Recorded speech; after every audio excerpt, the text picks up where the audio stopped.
말레이시아 조호르주. 말레이 반도 최남단에 자리한 조호르주는 물가가 저렴하고 치안이 비교적 안전한 편이라 관광객들이 많이 찾는 곳입니다. 해협을 사이에 두고 싱가포르와 접해 있는 지리적 이점 때문에 말레이시아와 아세안 지역의 핵심 경제권으로 성장하고 있죠. 2008년의 어느 밤, 여기 쿨라이시에 사는 16세 여고생이 아르바이트를 마치고 집으로 돌아가던 중 사라지는 사건이 일어납니다. 그리고 불에 탄 채 참혹한 모습으로 발견되죠. 이 사건은 말레이시아를 뒤흔들었고 주요 언론의 일면을 장식합니다. 대체 이 여고생에게 무슨 일이 있었던 걸까요? 라잉싱. 1992년 4월 16일 출생. 아버지 라이텐송과 어머니 씨의 쇼핑 사이에 셋째 딸로 태어납니다. 라잉싱에게는 2명의 언니와 1명의 남동생이 있죠. 그녀는 태어나서 지금까지 쭉 말레이시아 조호르주 쿨라이시에서 살았습니다. 라잉싱은 쿨라이시에서 우수한 학교 중 하나인 술탄 이브라임 고등학교에 다닙니다.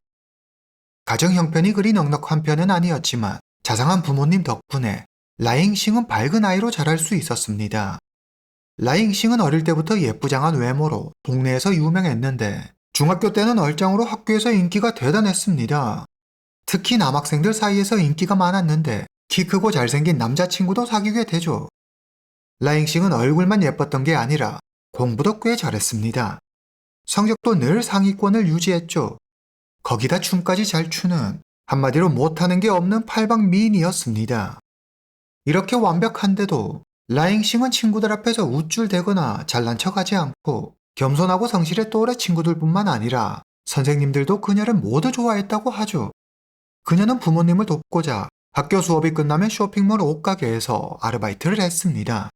나이는 어렸지만 일찍 철이 든 아이였죠. 2008년 9월 11일 목요일 밤 10시. 16살의 라잉싱이 이 일을 끝내고 가게를 정리하고 있습니다. 동료와 인사를 나누고 집에 가려고 쇼핑몰에 나서는 순간 검은 그림자가 그녀를 덮쳤고 라잉싱은 그렇게 어둠 속으로 사라집니다. 밤 11시. 라잉싱이 집에 올 시간이 지났는데 아직 집에 오지 않았습니다. 이전에도 몇 번 늦은 적이 있었기 때문에 또 그런가 보다 하며 가족들은 크게 신경 쓰지 않습니다. 2시간 후, 시간이 많이 늦었는데 라잉싱에게선 아무 소식이 없습니다. 전화를 해도 받지 않죠. 걱정이 된 가족들은 경찰에 신고합니다. 라잉싱의 부모는 딸에게 무슨 일이 생긴 건 아닌지 뜬 눈으로 밤을 새우죠. 새벽 6시 20분, 라잉싱의 아버지 라이텐송의 전화기가 울립니다. 딸 라잉싱이었습니다. 이제 됐다며 라이텐송은 안도의 한숨을 길게 내쉬죠. 반갑게 딸의 전화를 받은 라이텐송의 얼굴이 금세 흑빛으로 변합니다. 수화기 너머로 낯선 남성의 차가운 목소리가 들리죠. 라잉싱은 우리가 데리고 있다. 딸 얼굴 보고 싶으면 6만 링깃을 준비해. 납치범의 전화에 라잉싱의 부모는 패닉이 되고 가까스로 정신을 차리고 경찰에 신고합니다. 경찰은 특별수사팀을 구성해 수사에 착수합니다. 앞서 말씀드렸듯이 라잉싱의 집은 그리 여유로운 편이 아닙니다. 6만 링깃이 있을 리 만무했죠. 그들은 돈을 마련하기 위해 이웃과 지인들에게 돈을 빌립니다. 그런데 어떻게 알았는지 라잉싱의 소식을 들었다며 친구 한 명이 라잉싱의 부모를 찾아오죠. 그는 라잉싱과 어릴 때부터 친하게 지낸 소꿉친구로 평소 그녀의 가족과도 매우 가깝게 지냈습니다. 그는 라잉싱의 부모를 위로하면서 라잉싱의 안전을 위해 범인들이 원하는 대로 빨리 몸값을 지불해야 한다며 옆에서 독촉하죠. 범인들은 경찰의 추적을 피하기 위해 매번 통화 시간을 30초 이상 넘기지 않았고 수차례씩 돈을 요구하는 장소를 바꾸는 등 치밀하게 움직였습니다. 그들은 최종 장소로 쿨라이에서 차로 약 45분 거리에 있는 싱가포르 국경 부근을 지목하죠. 라잉싱의 부모는 하룻밤 사이에 33,000 링깃을 모았습니다. 범인들이 요구한 몸값에는 미치지 못했지만 급한 대로 일단 이 돈이라도 건네보기로 합니다. 9월 13일 새벽 3시. 라잉싱의 남자친구 쿠팅 루가 범인들이 지정한 장소에 돈을 두고 옵니다. 그런데 범인들은 돈만 가져가고 이후 모든 연락을 끊어버리죠. 범인들과 연락이 끊기자 달리 연락할 방법이 없었던 라잉싱의 가족은 딸에게 무슨 일이 생긴 건 아닌지 불안했습니다. 왜 당시 경찰이 범인을 붙잡지 않았는지 여러 의견이 분분했지만 인질의 안전이 확보되지 않은 상태에서 경찰의 섣부른 행동이 자칫 범인을 자극해 인질의 생명을 위협할 수 있기 때문에 신중했을 거라는 의견이 줄을 이뤘습니다. 경찰은 대규모 병력을 동원해 그들의 행방을 추적하죠. 9월 15일 저녁 6시 15분 경찰은 도로에서 차를 모는 수상한 10대 소년 3명을 체포합니다. 그리고 1시간 후 용의자로 보이는 남성 4명을 추가로 연행해 조사하죠. 조사 결과 7명의 남성 중 3명은 알리바이가 확인되면서 풀려나고 나머지 4명의 용의자에 대해서 본격적인 조사가 시작됩니다. 22세 정징홍, 17세 양순용, 16세 황순싱, 16세 황자웨이. 경찰은 이들의 자동차에서 돈이 든 가방을 발견하고 라잉싱의 부모가 범인들에게 준 돈의 일부임을 직감합니다. 이들 4명의 용의자는 라잉싱과 지금 같은 학교에 다니고 있거나 과거에 다녔던 적이 있습니다. 즉 라잉싱과 서로 안면이 있을 가능성이 높죠. 그런데 여기서 모두를 충격에 빠뜨린 사실은 이들 중 한 명이 라잉싱의 오랜 친구라는 겁니다. 사건이 발생하고 라잉싱이 걱정된다며 라잉싱의 가족을 찾아왔던 바로 그자죠. 그는 라잉싱의 가족을 위로한다며 내내 가족 곁에 머물면서 경찰의 움직임을 파악하고 라잉싱을 구하려면 빨리 몸값을 지불해야 한다고 옆에서 계속 라잉싱의 부모를 설득하고 독촉했습니다. 이상하리만큼 수상한 그의 행동에 라잉싱의 가족은 의구심을 품었고 초기 수사 단계부터 라잉싱의 학교 친구와 주변 인물들 위주로 수사해 나가고 있던 경찰의 눈에 그가 포착되죠. 경찰은 그의 행적을 주시해 결국 나머지 공범들도 잡을 수 있었습니다. 그러나 4명의 용의자 중 이자가 누구인지는 안타깝게도 공식적인 자료에서는 확인할 수 없었습니다. 정징홍과 양순용, 황순싱, 황자웨이 4사람 모두 이전에 중범죄 전과가 없었죠. 경찰의 강도 높은 추궁이 이어지자 정징홍과 그 일당은 지금 라잉싱이 어디에 있는지 털어놓습니다. 불행히도 라잉싱은 세상을 떠난 뒤였습니다. 이들의 악행은 여기서 그치지 않았는데요. 이들은 증거를 없애기 위해 라잉싱을 불에 태운 뒤 인적이 드문 풀숲에 유기했습니다. 9월 16일 새벽 경찰은 타만푸트리쿨라이 주변 숲에서 검게 탄 여성을 발견합니다. 하반신이 심하게 훼손되었고 얼굴 전체가 검게 그을려 신원 확인이 어려웠습니다. DNA 검사 결과 5일 전 사라진 라잉싱이 맞았습니다. 사인은 질식사로 범인들은 라잉싱을 목 졸라 죽이고 불에 태워 숲에 유기한 것으로 밝혀집니다. 경찰은 사건 초기 라잉싱이 미모의 여고생이라 성범죄 쪽에 무게를 두고 있었는데 그녀의 몸에서 몹쓸짓 당한 흔적은 발견되지 않았습니다. 범인들은 라잉싱을 인적이 드문 외딴 숲에 유기했죠. 이곳은 가끔 쓰레기를 치우러 오는 환경미화원 외에는 사람들이 찾지 않는 곳입니다. 범인들은 불태워 모든 걸 없애려 했지만 불길은 그녀를 완전히 태우지 못했고 결국 진실은 만천하에 드러나게 됩니다. 2008년 11월 24일 깊은 슬픔 속에서 라잉싱의 장례식이 열립니다. 이 사진은 생전 그녀가 가장 좋아했던 사진이죠. 장례식에는 라잉싱의 가족과 친척, 남자친구와 반친구 등 약 200명이 참석해 그녀의 마지막 가는 길을 함께했습니다. 라잉싱의 친구들은 종이로 접은 장미꽃 400송이와 편지를, 라잉싱의 아버지 라이텐송과 어머니 씨의 슈핑은 생전 딸이 가장 아끼던 댄스복과 댄스화를 영정사진 앞에 놓으며 눈물을 흘렸습니다. 한편 경찰 수사는 생각보다 순조롭지 못했습니다. 경찰은 범행 동기를 파악하기 위해 정징홍과 양순용, 황순싱, 황자웨를 추궁하지만 그들은 침묵하죠. 대체 이들은 왜 라잉싱에게 이런 악랄한 짓을 한 걸까요? 이를 두고 사람들 사이에서 여러 추측이 난무했지만 라잉싱의 어머니 씨의 슈핑의 말에 따르면 일당의 우두머리 22세 정징홍이 라잉싱을 좋아해 따라다녔다고 하죠. 그러나 라잉싱은 정징홍의 고백을 몇 번이나 거절했습니다. 그럼 지금까지 언론 등에 공개된 자료를 토대로 사건 과정을 추정해 보겠습니다.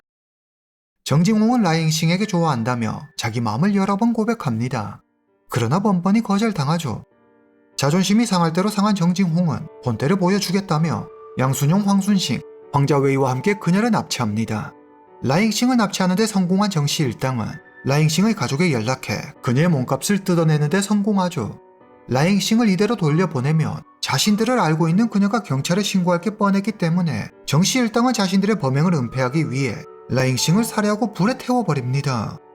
그러나 정씨 일당이 라잉싱의 가족에게 바로 돈을 요구했다는 사실을 근거로 차인 것에 대한 복수가 아니라 애초부터 이들의 목적은 돈이었을 거라고 주장하는 이들도 있죠. 사실 라잉싱에게는 1년 가까이 사귄 남자친구 쿠팅루가 있습니다. 쿠팅루는 경찰을 찾아와 전혀 예상하지 못한 이야기를 들려주죠. 그의 말에 따르면 사건이 일어나기 2달 전부터 정진홍은 실타는 라잉싱을 집요하게 쫓아다니며 괴롭히기 시작했습니다. 매일 문자 메시지를 보내고 전화를 걸어 자기와 사귀자고 졸라대죠. 라잉싱은 짜증난다며 쿠팅루에게 하소연하지만 쿠팅루는 그냥 조심하라고 이야기할 뿐 별다른 조치를 취하지 않습니다. 여자친구 일에 쿠팅루가 이런 미적지근한 반응을 보인 건 자기보다 나이도 많은 데다 질 나쁜 양아치로 소문난 정진홍이 무서웠기 때문이죠. 쿠팅루는 정진홍과 엮이고 싶지 않았습니다. 그리고 문제의 그날 여자친구 라잉싱으로부터 전화가 옵니다. 그러나 전화를 건 이는 라잉싱이 아니었죠. 낯선 남성이 쿠팅루의 이름을 부르더니 이내 곧 전화를 끊어버립니다. 쿠팅루는 전화를 거니가 왠지 정진홍일 것 같다는 생각은 했지만 여자친구 라잉싱이 납치당했을 거라고는 상상도 하지 못했죠. 정진홍이 라잉싱한테 만나달라며 또 말도 안 되는 떼를 쓰고 있다고만 생각했습니다. 이후 라잉싱이 납치됐다는 소식을 듣고 쿠팅루는 여자친구를 구하기 위해 여기저기 돈을 구하러 다녔습니다. 하지만 쿠팅루의 간절한 바람과 달리 라잉싱은 싸늘한 죽음이 돼 돌아왔죠. 말을 마친 쿠팅루는 괜한 이야기를 꺼내 정씨무리에게 보복당할지도 모른다는 두려움에 더 일찍 용기를 내지 못한 걸 후회하며 눈물을 흘렸습니다. 2008년 9월 25일 검찰은 정진홍, 양순영, 황순싱, 황자웨이를 납치 및 살해 혐의로 기소합니다. 그런데 갑자기 정진홍이 경찰의 강압적인 수사로 자백을 강요했다고 주장하고 나서죠. 경찰이 정씨 일당의 자백을 받아내기 위해 욕설과 폭언, 무력을 행사했다는 겁니다. 발뺌 많은 이들의 혐의를 입증하기 위해서는 무엇보다 확실한 증거가 필요했습니다. 경찰은 휴대전화 기록과 DNA 검사 결과 등 완벽한 증거 확보에 총력을 기울이죠. 디지털 데이터 기록과 여러 물증 확보에 많은 시간이 걸리면서 재판은 무기한 연기됩니다. 2010년 마침내 조오르주 고등법원에서 재판이 열립니다. 재판부는 라잉싱이 발견된 장소, 라잉싱의 휴대전화를 판 가게, 돈가방이 발견된 장소 등 정씨 일당이 수사 단계에서 경찰에 제공한 정보와 정황 증거 등을 종합해 22세 정진홍, 17세 양순용, 16세 황순싱에게 유죄를 선고합니다. 그러나 16세 황자웨이에게는 증거 불충분으로 무죄를 선고해 황자웨이는 풀려나죠. 말레이시아에서는 일반적으로 살인죄의 사형을 선고합니다. 하지만 임산부나 미성년자에 한해서는 사형이 면제되죠. 22살로 성인인 정진홍은 사형을 선고받을 확률이 매우 높아졌습니다. 유죄가 선고되자 정진홍이 갑자기 제3의 인물에 대해 이야기하기 시작합니다. 전 범행에 가담하지 않았어요. 9월 11일 낮 2시쯤에 왕젠이라는 친구가 제 차를 빌려갔어요. 다음날 새벽이 되어서야 차를 돌려받을 수 있었는데 출근할 때 보니 차 안에 웬 전화기가 있더라고요. 그땐 그게 라잉싱의 전화기인 줄 몰랐어요. 용돈이나 좀 벌어볼까 하고 양순영 황순싱을 불러 휴대폰 가게에다 팔았죠. 그리고 얼마 안 돼 왕젠이 또 차를 빌려달라고 하더라고요. 사례로 500링깃을 준다고 하니 옳다구나 하고 바로 빌려줬죠. 차에서 발견된 돈이 바로 그 돈이에요. 검찰이 제3의 인물 왕젠의 존재에 의문을 표하며 나이와 사는 곳, 가족 관계 등 왕젠에 대해 여러 질문을 쏟아냅니다. 하지만 정진홍은 모른다는 말만 반복할 뿐 어떤 질문에도 명확한 답을 내놓지 못하죠. 검찰은 정진홍이 혐의를 벗기 위해 급하게 왕젠이라는 허구의 인물을 만들어 거짓말하고 있다고 확신합니다. 양순영과 황순식 역시 자기들은 그저 정진홍이 시키는 대로 했을 뿐 억울하다고 이야기하죠. 그들은 라잉싱을 살해할 의도가 전혀 없었으며 정진홍이 무서워 그가 시키는 대로 할 수밖에 없었다고 주장합니다. 2011년 3월 31일 쿠알라룸푸르 고등법원에서 재판이 열립니다. 정진홍, 양순용, 황순싱은 라잉싱을 살해하고 그것도 모자라 불태워 증거를 인멸하는 등 잔혹한 범죄를 저질렀다. 이들은 한 생명을 빼앗고 그 가족을 고통 속에 내모는 무자비하고 극악한 범죄를 저질렀음에도 반성이나 미안함을 전혀 보이지 않는다. 이에 법이 허용하는 최고형을 선고한다. 재판부는 정진홍에게는 사형을, 10대인 양순용, 황순싱에게는 사형 대신 조호르 술탄의 기쁨이라는 무기한 구금을 선고합니다. 여기서 조호르 술탄의 기쁨이란 조호르주 왕의 재량으로 석방 여부와 시기를 결정하는 우리가 일반적으로 알고 있는 무기징역과는 다른 형태의 무기한 구금을 의미하는데요. 즉 조호르주 왕이 이 범죄자가 더 이상 사회에 위험하지 않다고 판단해 석방을 허가할 때까지 형기 없이 무기한 감옥에 있어야 하는 거죠. 라잉싱의 가족은 재판에 참석하지 않았습니다. 주범 정징홍에게 사형이 선고됐다는 소식에 라잉싱의 가족은 최소한 주범에게는 마땅한 처벌이 내려졌다며 조금이나마 마음의 짐을 덜어놓을 수 있게 됐다고 이야기하죠. 정징홍은 2013년, 2015년 두 차례 항소하지만 법원은 이를 모두 기각합니다. 사건은 이렇게 끝이 나는 줄 알았습니다. 시간이 흘러 2023년 4월 말레이시아 정부는 살인 등 특정 범죄 유형에 대해 의무적으로 사형을 선고하도록 한 사형 선고 의무제를 폐지합니다. 그동안 인권 침해라고 비판받아온 사형 선고 의무제를 폐지하면서 사형 대신에 30년에서 40년의 징역형과 12회 이상의 태형을 선고할 수 있는 대체법안이 만들어졌죠. 아직 형이 집행되지 않은 사형수들에게 살 수 있는 기회가 찾아옵니다. 13년째 사형수로 복역 중인 정징홍 역시 곧장 재심을 청구합니다. 2024년 5월 16일 정징홍의 재심 재판이 열립니다. 정징홍의 변호인은 감형을 요청하죠. 정징홍은 22살이라는 어린 나이에 순간의 감정을 이기지 못하고 저지른 일에 재활이 불가능하다고 말할 수 없으며 충분히 반성하고 있고 라잉싱을 죽이고 불에 태운 건 단지 증거를 없애기 위함이지 어떤 나쁜 의도가 있었던 건 아니었습니다. 정징홍은 징역 40년과 태형 17대로 감형됩니다.